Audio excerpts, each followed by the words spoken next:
बिस्मिल्लाहिर्रहमानिर्रहीम। अस्सलाम वालेकुम स्टूडेंट्स, मैं हूं हसन फरीद, आपका फिजिक्स टीचर। स्टूडेंट्स, आज हम दूसरा पार्ट करेंगे न्यूमेरिकल्स का। तो आइए स्टार्ट करते हैं न्यूमेरिकल 5.6 की स्टेटमेंट से। स्टेटमेंट 5.6 की कुछ इस तरह से स्टूडेंट्स के वो कहता है एक 1000 kg की कार है travelling with a speed of 144 kilometre per hour around a curve of radius 100 metre. Find the necessary centripetal force. तो वो कहता है कि हमारे पास एक कार है और ये जो कार है बेसिकली ये एक कर्व में मूव कर रही है और उस कर्व का जो रेडियस बन रहा है किसी सेंटर के गिर्द मूव कर रही होगी। तो हमारे पास वो जो रेडियस बनता है वो रेडियस है 100 मीटर्स। अब क्योंकि कार सर्कल में मूव कर रही है तो हमें मालूम है सर्कल में जब कुछ चीज मूव कर रही हो तो एक सेंट्रीपिटल फोर्स है जो उसको हमेशा टुवर्ड्स द सेंटर जो है वो फोर्स लगाती है। ये जो सेंट्रीपिटल फोर्स है यही हम लोगों ने फाइंड आउट करनी है। तो सबसे पहले तो हम देखते हैं कि हमारे पास डाटा में क्या कुछ गिवन है।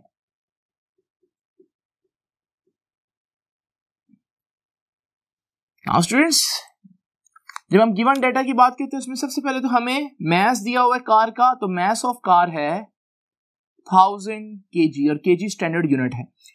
फिर वो कहते हैं स्पीड है 144 किलोमीटर्स पर आवर। अब ये जो हमारे पास स्पीड है ये स्टैंडर्ड यूनिट नहीं है क्योंकि किलोमीटर पर आवर जो है वो स्टैंडर्ड यूनिट नहीं है, उसकी जगह हमारे पास मीटर्स पर सेकंड होना चाहिए। तो ये बन जाएगा 144 किलोमीटर की जगह मैं मीटर लाना चाहूं तो मुझे 1000 से मल्टीप्लाई करना पड़ेगा क्योंकि हमें मालूम है कि 1 किलोमीटर में 1000 मीटर्स होते हैं। और जो पर आवर है उसकी जगह सेकंड में लाने के लिए क्योंकि मुझे मालूम है 1 घंटे में 3600 सेकंड्स होते हैं तो मैं इससे डिवाइड करूंगा। नाउ स्टूडेंट्स, जब आप इसको सॉल्व करेंगे आपका जो फाइनल आंसर आएगा दैट वुड बी 40 मीटर्स पर सेकंड। आप कैलकुलेटर में वैल्यूज पुट करें आपके पास आंसर आ जाएगा।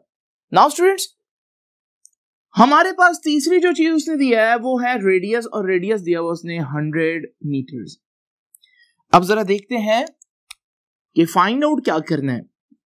तो अगर आप देखें वो स्टेटमेंट में कह रहा है कि फाइंड करें नेसेसरी सेंट्रीपिटल फोर्स। तो हमें सेंट्रीपिटल फोर्स फाइंड आउट करनी है और सेंट्रीपिटल फोर्स का फॉर्मूला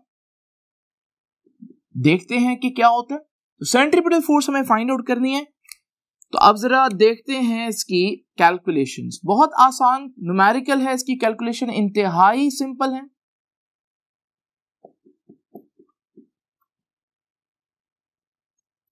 नाउ स्टूडेंट्स, सबसे पहले तो आप देखें कि सेंट्रीपिटल फोर्स का फॉर्मूला है mv स्क्वायर ओवर r। ये है हमारे पास सेंट्रीपिटल फोर्स का फॉर्मूला। अब m मास है, मास इज 1000, v वेलोसिटी या स्पीड है वो है 40 और उसका स्क्वायर डिवाइड बाय r है रेडियस और वो है 100। अब हमें मालूम है 40 का जो स्क्वायर है वो होता है 1600। ये हमारे पास दो जीरोस जो है वो कैंसिल हो जाएंगे और ये हमारे पास 16,000 से मल्टीप्लाई होगा तो ये बन जाएगा 16,000। तो सेंट्रीपिटल फोर्स आई 16,000 न्यूटन्स। लेकिन आपकी बुक इसको साइंटिफिक नोटेशन में लिखेगी, उसके लिए आपको जो डेसिमल है उसको फर्स्ट डिजिट के बाद लाना है। तो जब मैं लेकर आऊंगा ये बन जाएगा 1.6 और क्योंकि आप 4 प्लेसेस बैकवर्ड लेकर आए हैं तो आप 10 की पावर 4 ऐड करेंगे। स्टूडेंट्स, ये है हमारे पास सेंट्रीपिटल फोर्स का आंसर।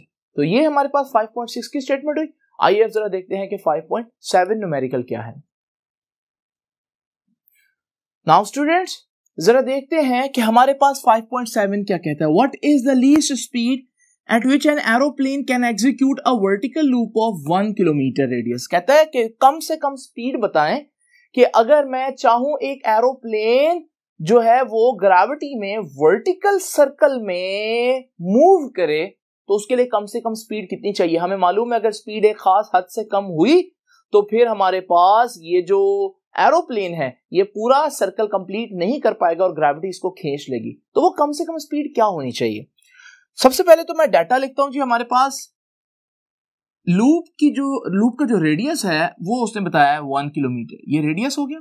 1 किलोमीटर आपको मालूम है स्टैंडर्ड यूनिट नहीं है, तो हम 1 की जगह 1000 से मल्टीप्लाई करेंगे तो ये आ जाएगा 1000 metres, so that there will be no tendency for the pilot to fall down at the highest point. हमें मालूम है कि ग्रेविटी में उसने लूप बनाया, तो जो उसका एक्सेलरेशन है वो g होगा, और वो तो 9.8 मीटर पर सेकेंड स्क्वायर होता है। अब फाइंड आउट क्या करना है? फाइंड आउट हमें करना है कि what is the least speed. Speed find out करनी है, तो ये टू फाइंड में मैं लिख देता हूं कि स्पीड फाइंड आउट करनी है। अब हमें मालूम है वो जो हमारा एरोप्लेन है वो सर्कल में मूव करेगा, और जब वो सर्कल में मूव करेगा तो सर्कल में जब भी कोई चीज मूव करे उसका एक एक्सेलरेशन होता है जो सेंटर की तरफ होता है, और उसे हम कहते हैं सेंट्रीपिटल एक्सेलरेशन। उस सेंट्रीपिटल एक्सेलरेशन का फॉर्मूला हम लोगों ने पढ़ा था स्टूडेंट्स, कि सेंट्रीपिटल एक्सेलरेशन होता है v स्क्वायर ओवर r। यहां से हमें क्योंकि स्पीड निकालनी है तो हम v को एक तरफ रखते हैं, तो ये v का स्क्वायर एक तरफ रहेगा, ये r जो इधर डिवाइड हो रहा है उधर जाकर मल्टीप्लाई हो जाएगा, तो ये आ जाएगा ac इंटू r। अब ये ac क्या है? ये वो एक्सेलरेशन है जो उस वक्त उस एरोप्लेन के पास मौजूद होना चाहिए। और स्टूडेंट्स अगर मैं चाहता हूं वो ग्रेविटी में ना गिरे, तो याद रखिएगा ये जो सेंट्रीपिटल एक्सेलरेशन है जो मुझे देना पड़ेगा वो ग्रेविटेशनल एक्सेलरेशन जितना होना चाहिए। तो फिर मैं AC की जगह लिख देता हूं कि सेंट्रीपिटल एक्सेलरेशन तो ग्रेविटेशनल एक्सेलरेशन बन जाएगा, और साथ R आ जाएगा, और V किसके बराबर आ जाएगा जी? अंडर रूट लेना पड़ेगा, तो ये बन जाएगा अंडर रूट GR। अब G की वैल्यू हमें मालूम है 9.8 है, R हमें मालूम है 1000 है। ये वैल्यूज पुट करें, आपका आंसर ऑलमोस्ट 99 मीटर्स पर सेकेंड आएगा, और यही हमारा आंसर होगा। यानी इतनी स्पीड से अगर वो जाए तो फिर हमारे पास वो अपना पूरा एक सर्कुलर पाथ कंप्लीट कर सकेगा। इससे कम स्पीड होगी तो वो गिर जाएगा। नाउ स्टूडेंट्स देखते हैं जरा नेक्स्ट न्यूमेरिकल। स्टूडेंट्स जरा देखते हैं 5.8 की स्टेटमेंट। 5.8 में बहुत इंपॉर्टेंट चीजें हैं जो थोड़ा सा इमेजिन करना मुश्किल है। ये देखिए स्टूडेंट्स, आप लोगों ने हमेशा चांद की ये वाली साइड देखी है, और चांद जब भी आप देखते हैं आधा नजर आए या पूरा नजर आए, साइड ये वाली नजर आती है। ये जो ऑपोजिट साइड है ये आपने कभी नहीं देखी, और आप देख रहे हैं कितनी मुख्तलिफ है, और ये साइड कहलाती है dark side of the moon. Dark side मतलब वो चांद की वो साइड जो हमसे हमेशा के लिए छुपी हुई है। इसका मतलब चांद जब हमारे तरफ मूव कर रहा होता है ऑर्बिट में जमीन के गिर्द, तो आप देखेंगे कि चांद की एक ही साइड हमेशा जमीन की तरफ रहती है। तो इसका मतलब ये है कि moon orbits the earth so that the same side always faces the earth. लेकिन ऐसा कैसे हो सकता है? ऐसा तब हो सकता है जब हमारे पास चांद यहां से चले और वो इतना थोड़ा थोड़ा अपने एक्सिस पर रोटेट करे कि जब वो वापस वहीं पर आ जाए, यानी एक चक्कर कंप्लीट करे, तब उसका अपने एक्सिस पर भी एक ही चक्कर कंप्लीट होना चाहिए। यानी कि जितनी देर में वो जमीन के गिर्द एक चक्कर लगाता है उतनी ही देर में वो अपने एक्सिस पर भी रोटेट करे। तो ये बड़ी इंपॉर्टेंट बात है स्टूडेंट्स। अब जरा देखिए, हमने देखा कि चांद दो किस्म की मोशन कर रहा है। एक तो चांद जो है वो अपने एक्सिस पर घूम रहा है, और एक चांद जो है वो जमीन के गिर्द मूव कर रहा है। आपको मालूम है चांद जब अपने एक्सिस पर घूमे इसे हम बोलते हैं स्पिनिंग मोशन, और चांद जो जमीन के गिर्द घूम रहा है इसे हम बोलते हैं ऑर्बिटल मोशन। और मजे की बात यह है कि दोनों मोशंस की स्पीड सेम है, तभी हम चांद की सिर्फ और सिर्फ एक साइड देख सकते हैं, दूसरी नहीं। तो यहां से अब उसने क्या बताया कि determine the ratio of its spin angular momentum and it's orbital angular momentum. क्योंकि वो स्पिन भी कर रहा है तो उसका स्पिन एंगुलर मोमेंटम भी होगा, ऑर्बिट में भी मूव कर रहा है जमीन के गिर्द तो ऑर्बिटल एंगुलर मोमेंटम भी होगा। जबकि उसने जो वैल्यूज दी हुई हैं वो जरा देखते हैं, कुछ डाटा उसने दिया हुआ है। इसमें पहली चीज है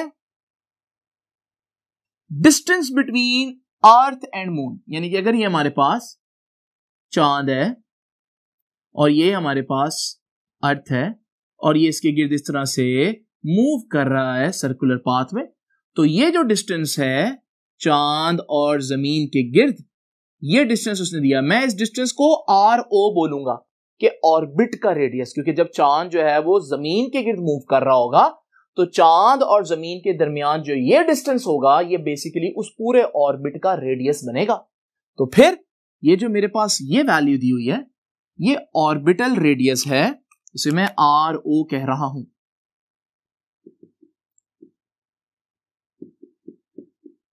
इसी तरह students radius of the moon यानी मून का अपना जो रेडियस है, ये आपको मालूम है मून अपने एक्सिस पर रोटेट कर रहा है।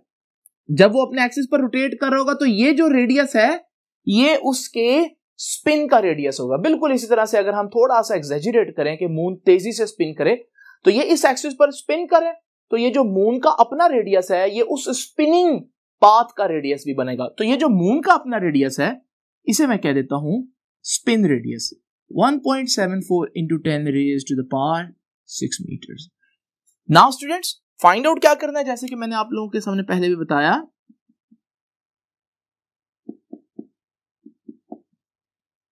फाइंड आउट ये करना है ratio off spin angular momentum, angular momentum का सिंबल था L, स्पिन एंगुलर मोमेंटम और ऑर्बिटल एंगुलर मोमेंटम यानी कि LO, इनकी रेशियो फाइंड आउट करनी है। नाउ स्टूडेंट्स एंगुलर मोमेंटम का फॉर्मूला आप लोगों ने याद रखना है।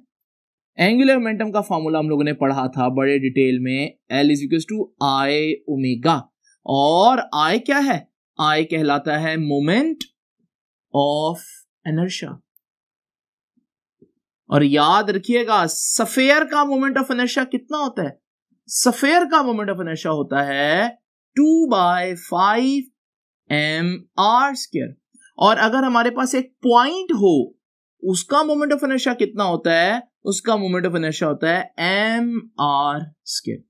बहुत इंपॉर्टेंट बात है, इसको आप लोग जरा तवज्जो से देखिएगा। नाउ स्टूडेंट्स देखते हैं जी, फाइंड आउट करते हैं रेशो। तो कैलकुलेशंस में क्या लिखना है आप जरा देखते हैं। अब LS स्पिन एंगुलर मोमेंटम है, LO orbital angular momentum. Spin angular momentum का फॉर्मूला मैंने क्या बताया, I ओमेगा। लेकिन स्टूडेंट्स वो जब स्पिन करेगा तो स्पिन करते हुए मोमेंट ऑफ इनर्शिया भी स्पिन होगा और उसकी वेलोसिटी भी कौन सी लूंगा, स्पिन एंगुलर वेलोसिटी। और स्टूडेंट्स जब वो हमारे पास ऑर्बिट में मूव करेगा तो मोमेंट ऑफ इनर्शिया भी ऑर्बिटल और उसकी एंगुलर वेलोसिटी भी ऑर्बिटल। नाउ स्टूडेंट्स मैंने अभी आप लोगों को बताया कि चांद जितनी देर में जमीन के गिर्द मूव करता है उतनी ही देर में वो अपने एक्सिस पर भी एक ही दफा मूव करता है। इसका मतलब उसकी स्पिन एंगुलर वेलोसिटी, अपने एक्सिस पर घूमने की वेलोसिटी और ऑर्बिट में घूमने की वेलोसिटी सेम है। अपने एक्सिस पर भी एक चक्कर उतनी ही देर में लगता है जितना जमीन के गिर्द एक चक्कर जितनी देर में लगता है। तो स्टूडेंट्स ये तो हो जाएंगे कैंसिल। बाकी हमारे पास क्या रह गया, IS ओवर IO। अब मोमेंट ऑफ इनर्शिया स्पिन, अब ये बड़ी इंपॉर्टेंट बात है। ये देखिए स्टूडेंट्स, ये चांद अपने एक्सिस पर स्पिन कर रहा है। जब ये अपने एक्सिस पर स्पिन कर रहा है, इस पूरे चांद को मैं एक सफेयर इमेजिन करूंगा, और जब मैं इस पूरे चांद को एक सफेयर इमेजिन करूंगा तो ये जो चांद है हमारे पास सफेयर होने की वजह से इसका मोमेंट ऑफ इनर्शिया ये आ जाएगा जो कि मैंने आप लोगों के सामने लिखा, और वो कितना आएगा 2/5 mr²। और क्योंकि वो अपने एक्सिस पर रोटेट कर रहा था तो फिर मैं रेडियस कौन सा लूंगा, स्पिन वाला रेडियस, क्योंकि जब कोई चीज अपने एक्सिस पर रोटेट कर रही होगी तो एक्सिस पर रोटेट करते हुए उसका रेडियस उसका स्पिनिंग रेडियस बनेगा।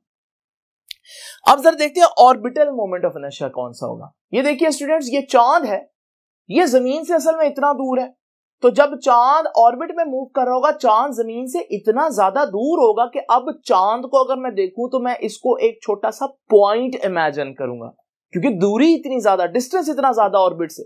तो हमारे पास इस सूरत में जब मैं उसको पॉइंट कंसीडर करूंगा तो पॉइंट के लिए मोमेंट ऑफ इनर्शिया मैंने कितना बताया, mr²।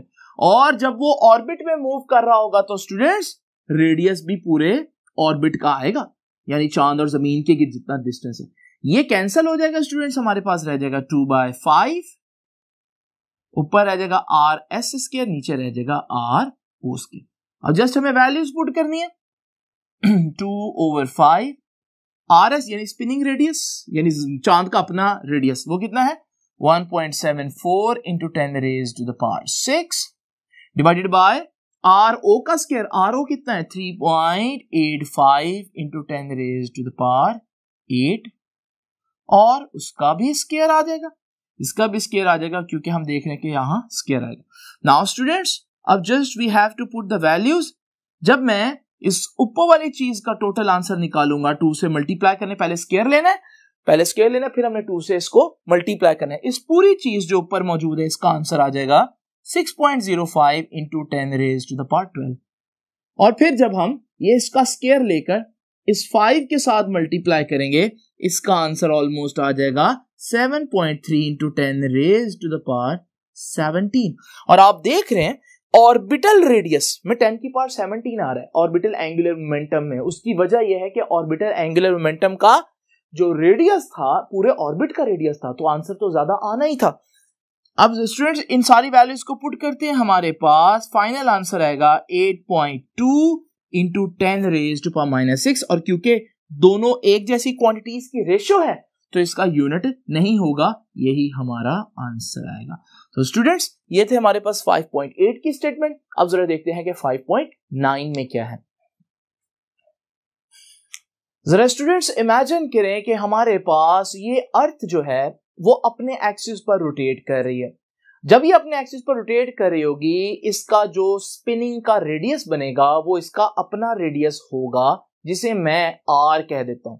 तो इस वक्त जो जमीन का रेडियस है, जो ओरिजिनल रेडियस है, ओरिजिनल अभी इनिशियल रेडियस, वो है जितना जमीन का रेडियस होता है R. अब जरा देखिए स्टूडेंट्स, जमीन पर कोई एक पॉइंट देखें. ये पॉइंट जो है अभी सूरज के बिल्कुल सामने. जब जमीन रोटेट कर रही हो तो यही पॉइंट दोबारा से अपनी जगह पर 24 घंटे में आता है, यानी कि जमीन अपने एक्सिस पर 24 आवर्स में एक दफा रोटेट करती है. इसका मतलब जमीन को अपने एक्सिस पर कितना टाइम चाहिए रोटेशन के लिए? 24 आवर्स. ये जो टाइम है इसे मैं T1 कह देता हूं और 24 आवर्स लिख देता हूं. तीसरी बात स्टूडेंट्स नोट कीजिए, हमें मालूम है कि जमीन जब रोटेट कर रही हो तो ये एक सफेयर की तरह इमेजिन की जा सकती है, और हमें यह भी मालूम है जब सफेयर हो तो सफेयर का मोमेंट ऑफ इनर्शिया होता है 2/5 mr स्क्वायर. और r क्या आएगा? रेडियस. और रेडियस तो मैंने बताया जमीन का अभी रेडियस कितना है? r. ये है मोमेंट ऑफ इनर्शिया. ये सारी बातों में अभी तक मैंने जमीन को कुछ भी नहीं किया, किसी किस्म की छेड़खानी नहीं की. लेकिन अब वो क्या कह रहा है? कहता है कि सपोज बाय सम प्रोसेस, किसी तरीके से अर्थ कॉन्ट्रैक्ट्स. अर्थ क्या हो जाती है? कॉन्ट्रैक्ट हो जाती है. कॉन्ट्रैक्ट का मतलब सुकड़ जाती है. सो दैट कितना सुकड़ती है कि its radius is only as half as large as at present. कि भाई अभी हमारे पास जो जमीन थी उसका रेडियस था r. किसी प्रोसेस से बस आपने इमेजिन करना है, जमीन को सुकेड़ कर उसको कॉन्ट्रैक्ट करके जो उसका अब नया रेडियस है वो असल रेडियस का हाफ हो गया, यानी कि नया रेडियस कितना हुआ? r/2. तो ये जो नया रेडियस है, r1 पहले बोला था ना, अब मैं इसे r2 बोलूंगा. ये असल रेडियस का क्या है? हाफ है. तो मैं लिखूंगा ये r/2 है. अब जरा देखिए, हमें मालूम है कि है तो सफेयर अभी भी, तो अब इसका मोमेंट ऑफ इनर्शिया जो है इसे मैं I2 बोलूंगा, और मोमेंट ऑफ इनर्शिया वही होगा कि 2/5 mr स्क्वायर. लेकिन अब मोमेंट ऑफ इनर्शिया में वो रेडियस पुट करेंगे जो नया रेडियस है कॉन्ट्रैक्ट होने के बाद. और वो जो नया रेडियस है वो R2 है. सॉरी, वो जो नया रेडियस है स्टूडेंट्स R2, वो तो असल रेडियस का हाफ है. तो मैं इस R2 की जगह ब्रैकेट के अंदर जो R2 लिखा है उसकी जगह r/2 पुट कर देता हूं.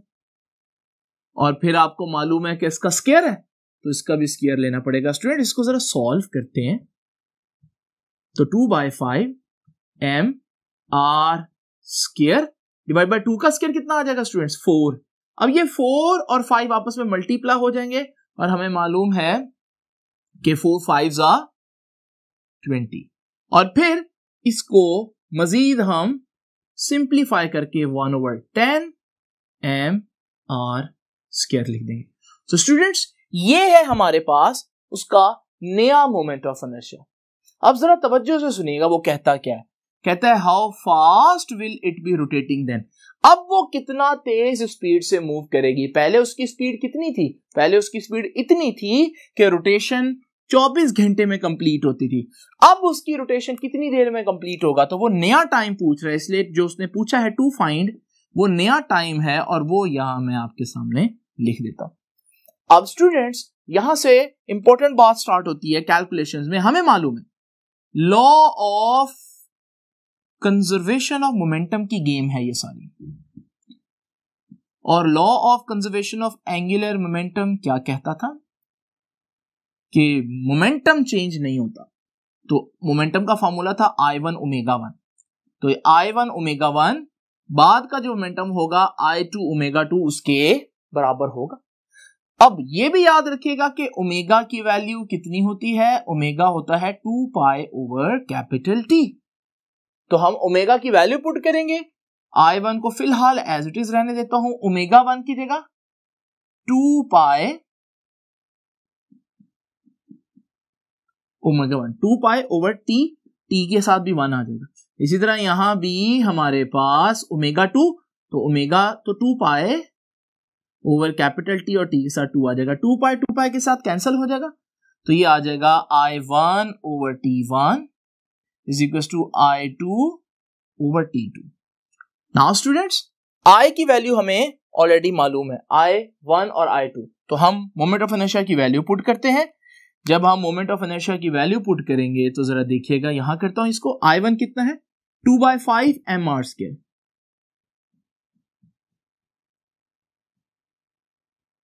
डिवाइड बाय T1, और I2 कितना है जी? 1/10 mr² डिवाइडेड बाय T2। तो स्टूडेंट्स हमने I1 और I2 की ये वैल्यूज पुट कर दी। अब इनको सॉल्व करना है हम लोगों ने। थोड़ा सा सिंप्लीफाई हो जाएगी ये चीज कि हमारे पास m से कैंसिल हो जाएगी। इसी तरह ये 5 है, 5 1s are 5, 5 2s are 10। अब स्टूडेंट्स हम लोगों ने फाइंड आउट क्या करना है? हम लोगों ने फाइंड आउट करना है T2। T2 को मैं रेड में शो कर देता हूं ये। तो मैं ये T2 उधर ले जाता हूं। जब ये T2 उधर ले जाऊंगा हमारे पास ये T1 इधर आ जाएगा। तो यहां पहले ऑलरेडी हमारे पास क्या था? R² था, बल्कि स्टूडेंट्स R² भी R² से कैंसिल हो गया, सिंपल। तो हमारे पास T1 उधर चला जाएगा। ये 2 ऑलरेडी यहां पर नीचे है और ये 2 जो है उधर मल्टीप्लाई होकर वो भी नीचे जाएगा, तो 2 2s are 4 आ जाएगा। तो हमारे पास ये सिंपल सी इक्वेशन रह जाएगी। अब T1 क्या है?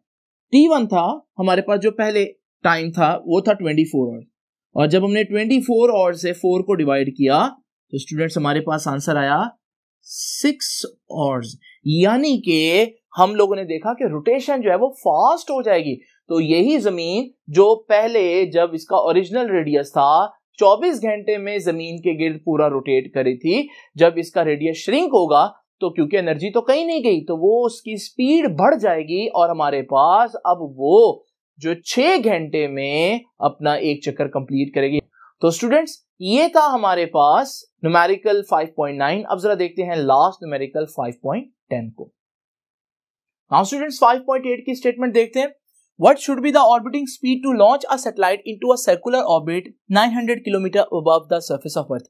कहता है ये एक सैटेलाइट है और ये सैटेलाइट जमीन के गिर्द रिवॉल्व कर रहा है जमीन की सरफेस से कितनी हाइट पर? 900 किलोमीटर पर। तो स्टूडेंट्स ये जो हाइट है 900 किलोमीटर, इस हाइट पर वो रिवॉल्व कर रहा है। तो मैं ये हाइट पहले लिख देता हूं गिवन डाटा में कि उसकी जो हाइट है वो 900 किलोमीटर है।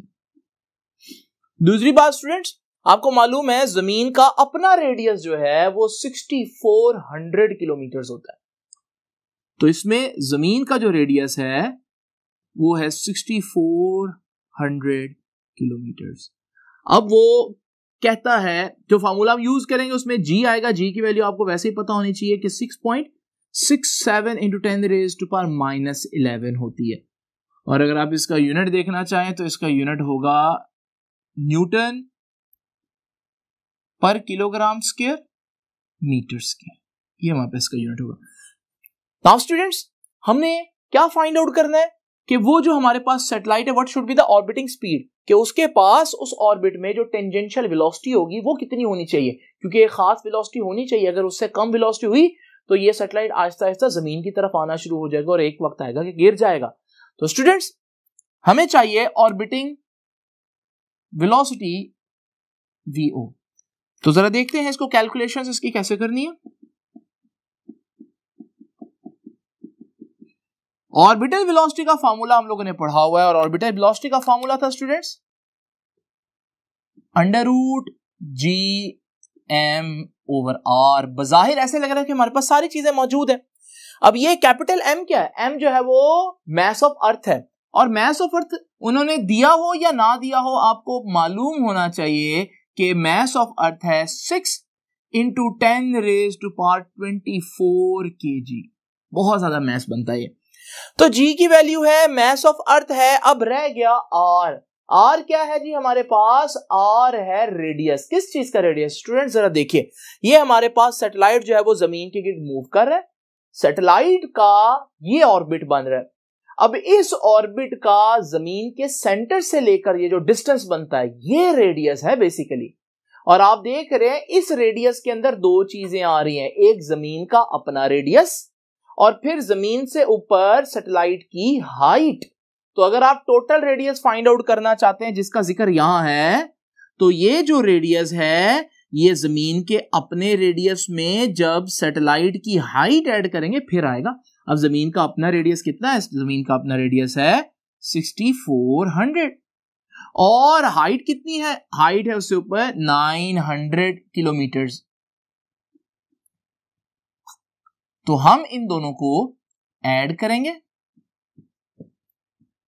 तो स्टूडेंट्स ये आ जाएगा हमारे पास 7300 किलोमीटर्स, क्योंकि आप 6400 में 900 ऐड करेंगे। अब दूसरी बात रह गई वो ये कि किलोमीटर क्या स्टैंडर्ड यूनिट है? तो हरगिज नहीं। किलोमीटर को मीटर में लाने के लिए आप क्या करेंगे? 1000 से मल्टीप्लाई करेंगे। दूसरे अल्फाज में ये 2 0 है, 3 0 आप और लगा देंगे और फिर किलो की जगह ये 3 0 आ गए और मीटर एज इट इज। इसको जरा मैं आपके सामने साइंटिफिक नोटेशन में लिख देता हूं, तो ये बनेगा 7.3 × 10⁻6 मीटर्स। तो मैंने क्या किया? डेसिमल को यहां से यहां पर ले आया और 6 डेसिमल प्लेसेस पीछे लेके आया, इसलिए 10⁻6 हो गया। ये साइंटिफिक नोटेशन में कैसे कन्वर्ट करना है ये चैप्टर नंबर 1 में आपको सिखाया था। नाउ स्टूडेंट्स वैल्यू पुट करते हैं, तो v0 या v orbital is equal to √g की वैल्यू कितनी है जी? g की वैल्यू है 6.67 × 10⁻11। मास ऑफ अर्थ है 6 × 10⁻24 और फिर r है यानी ऑर्बिट का रेडियस, और ऑर्बिट का रेडियस अभी मैंने निकाला 7.3 × 10⁻6। नाउ स्टूडेंट्स इस सारी चीज को जब आप कैलकुलेट करेंगे तो आपके पास आंसर आ जाएगा 54.8 × 10⁻6 और अंडर रूट।